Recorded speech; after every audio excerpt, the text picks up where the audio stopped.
The 2020 fiscal package is reflective of government's efforts to reset this country's economy.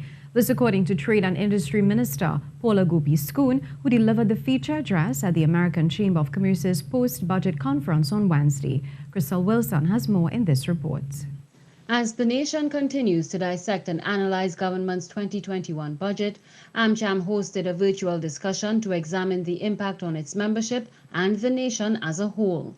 Feature speaker, Trade and Industry Minister Paula Gopee-Scoon said the budget has surpassed the public's expectations. She said the 2021 fiscal package is geared towards ensuring this country's economic stability and will benefit the public in a number of ways. Providing greater private sector opportunities within the budget, and of course creating a more robust and diversified economy, and implementing digital transformation to improve the ease of doing business, and also to improve the efficiencies within the private sector. The minister added these three pillars will not only assist this country in moving past the effects of the COVID-19 pandemic, but will also assist the country to become more prepared for worldwide competition. She said the construction sector is also set to receive an economic boost. And when we look at construction, there is the accelerated construction program over the next 10 years, where government aims to deliver 25,000 new homes on state land, as well as to encourage the private sector to deliver another 10,000 through new housing units in the same period, resulting in a combined 35,000 new homes. And government speaks about a $1 billion in funding to support these projects. Meanwhile, AmCham TT's President Patricia Ghani said this year's budget presentation gave positive indicators that the country is on its way to becoming a resilient economy. Ms. Ghani added setting a budget during this pandemic was an enormous task and applauded government's efforts, especially in its goal to chart a way forward for digital transformation. We must build a fully digitally based enabling economy that will not only improve the ease of doing business, but secure our nation's economic future through the creation of new and exciting jobs, boosting of entrepreneurship, and building the talent pool through innovation and competitiveness. AmCham TT's president was also pleased with the grants to help in the startup of businesses and with the tax concessions to encourage investment in technology.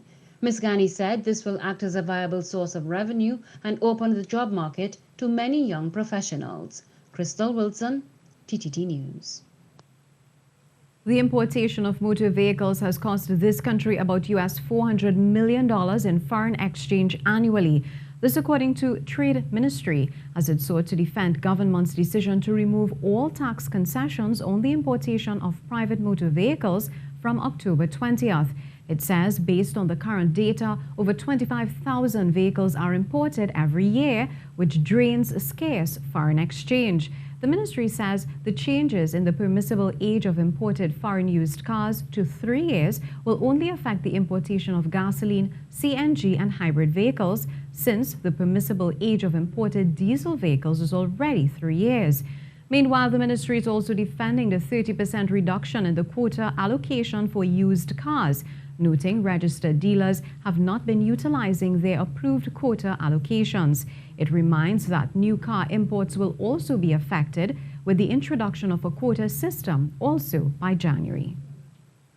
And Sister Isle Tobago is also chiming in on the recently presented budget for fiscal year 2021.